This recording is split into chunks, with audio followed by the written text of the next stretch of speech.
I'm joined by Karen Ann from Ramona. Can you tell me how Ramona came about? Well, I grew up in Brighton and I moved up to London when I was 17, and I was up there for about 8 years and moved back down here due to lack of money and just going out of my mind with stress, and wanted to put a band together and go back to kind of grassroots of just doing music for fun. And I met Charlie, our guitarist, one night in a club in Brighton when I was out hunting for musicians, and thought he looked amazing, so I went up to him, and it all started from there. He said, yeah, I'll play guitar, but I think he thought I was chatting him up. But the two of us met Fred and James through the sort of Brighton music scene, and that's how it all happened. Cool. Today you're launching your debut single, How Long? How important was it to make sure it was launched in Brighton? Well, Brighton is very important to us, and it's kind of our dream really that everything kicks off from here, so it was never going to be a question that we would launch it from here. And it's just nice to have, the people that have come to your first gigs, be able to come down and be a part of it. Excellent. How do you construct your songs?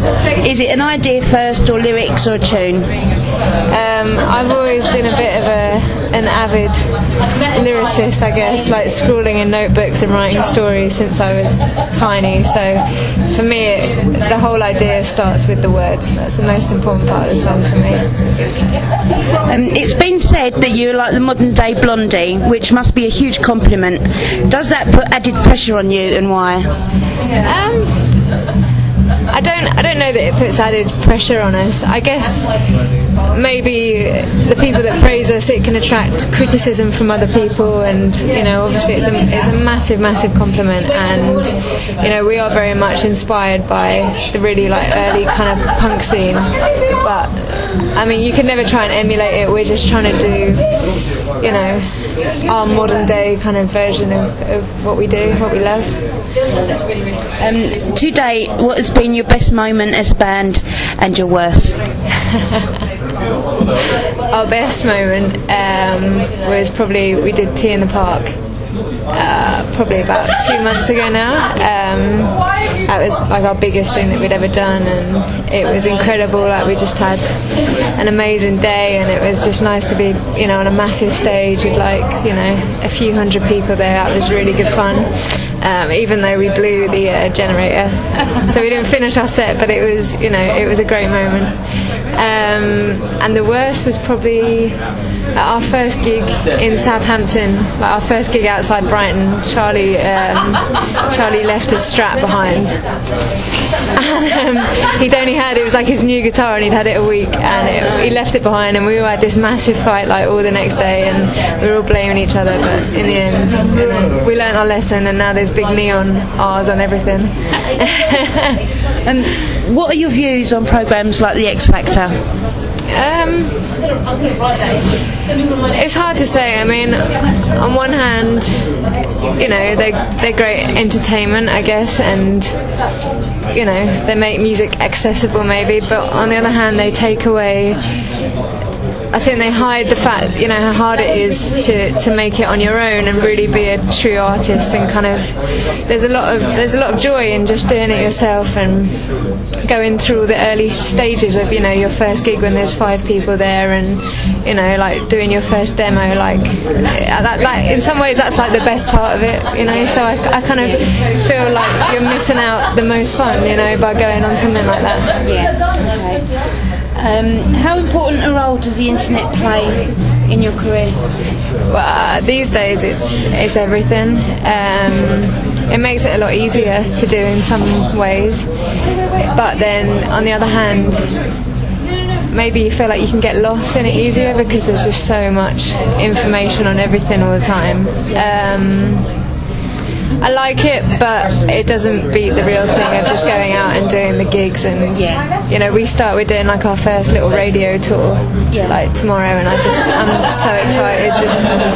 There's something nice about the whole face-to-face thing. Okay. In a dream world, who would you most like to share a stage with? Could it be like dream band, like maybe Mick Jones on guitar? Maybe, you know, that'd be cool. Being a duet with Patti Smith, that'd be terrifying. She'd probably like boot me off the stage, but it'd be fun for like 2 seconds. What's the best advice given to you that you would pass to new and up-and-coming bands? If you work hard and believe in what you're doing, it will always work out for you, no matter how hard it is, you know, and how long it takes. You'll always get there if you just put the hours in and believe in it. Excellent. What are your guilty musical pleasures? I mean, all music can inspire you, I guess, but I have to admit, I did get like a best of 90s collection recently. I'm getting caught up in the old nostalgia, you know, the songs you grew up with. It's great, so that's pretty guilty. I heard it on the grapevine that you're heading off to New York tomorrow. Is that for business or a well-earned break? It's actually on I think we're going out there on the 9th of September. It's amazing actually. We did a Burberry acoustic thing, just like one song online. And it went down really well, so we're going to do an acoustic set at the store opening in New York, the Burberry store. So it's a massive honour and we're really excited. And what does the future hold for Ramona? Who knows? We've got the single launch, and then I guess we'll take it from there. We just love it, you know, what we do. Okay, well, Karen Ann, thank you ever so much for your time. Thank you. Thank you.